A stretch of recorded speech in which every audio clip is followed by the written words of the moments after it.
நமஸ்காரம். 1000 நாமங்கள் 1000 கதைகள் 355வது திருநாமம் மகாக்ஷாய நமக. கும்பகோணத்துக்கு அருகில் உள்ள நாச்சியார் கோவில் என்னும் திருத்தலத்தில் நம்பிக்கை நாச்சியாரோடு நரையூர் நம்பி கோவில் கொண்டிருக்கிறார். அந்த திவ்ய தம்பதியருக்கு பல்லாண்டு பாட நாச்சியார் கோவிலுக்கு வந்தார் திருமங்கை ஆழ்வார். சுகந்தவனம் என்று பெயர் பெற்ற வாசனை மிக்க ஊரான அவ்வூரை திருநரையூர் என்று பாடி துதித்தார் திருமங்கை ஆழ்வார். நரை என்றால் நறுமணம்.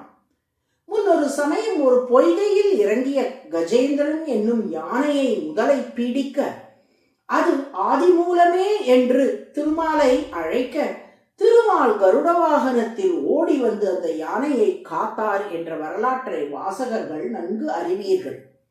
அந்த கஜேந்திர மோட்ச நிகழ்வை நாச்சியார் கோவிலில் உள்ள மணிமுக்தா குளத்தில் திருமங்கை ஆழ்வாருக்காக மீண்டும் ஒரு முறை நடத்தி காட்டினார் நரையூர் நம்பி.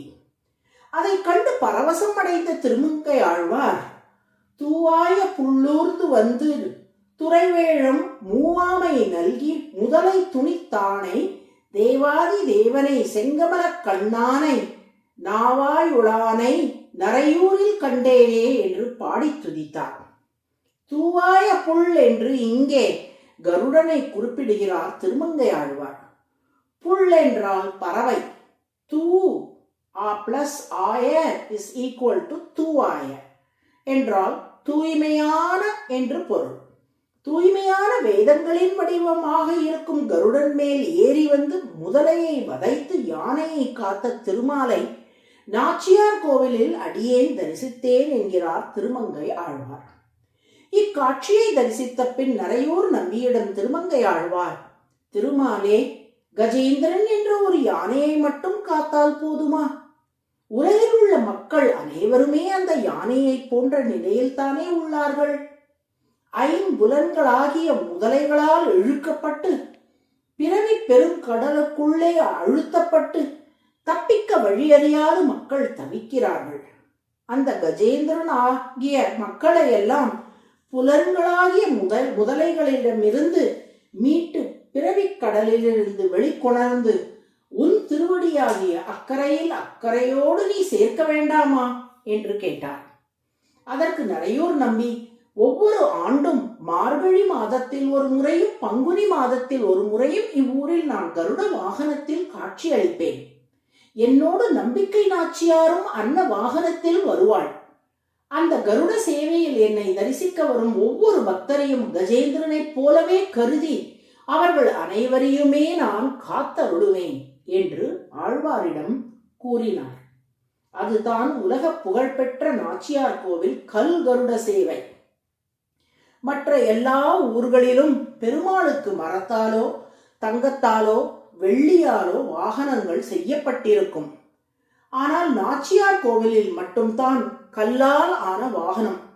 கல் கருடனே மூலவராக, உற்சவராக, வாகனமாக அனைத்துமாக உள்ளார். பெருமாளுக்கு நடைபெறுவது போலவே 6 கால பூஜைகள் கல் கருடனுக்கு உண்டு. மார்கழி பங்குனி ஆகிய மாதங்களில் நடக்கும் பிரம்மோற்சவத்தில் கஜேந்திரனுக்கு முக்தி அளிக்கும் திருக்கோலத்தில் கல் கருடனின் தோளில் நரையூர் நம்பி எழுந்தருளி கஜேந்திரனை போன்ற நிலையில் தவிக்கும் நமக்கெல்லாம் அருள் பாலிக்கின்றார். அந்த கருடன் தனது சந்நிதியில் இருந்து புறப்பட்டு வெளியே வரவர அவரது எடை அதிகரித்துக் கொண்டே போகும்.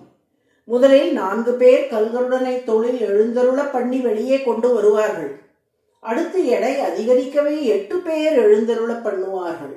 மேலும் வெளியே வரவர 16, 32, 64 பேர் எழுந்தருள பண்ணுவார்கள். கோவிலுக்கு வெளியே சப்பரத்தில் கருட வாகனத்தில் பெருமாள் எழுந்தருளும் போது 128 பேர் எழுந்தருள பண்ணுவார்கள். மீண்டும் கோவிலுக்குள் வரவர எடை குறைந்து கொண்டே வந்துவிடும்.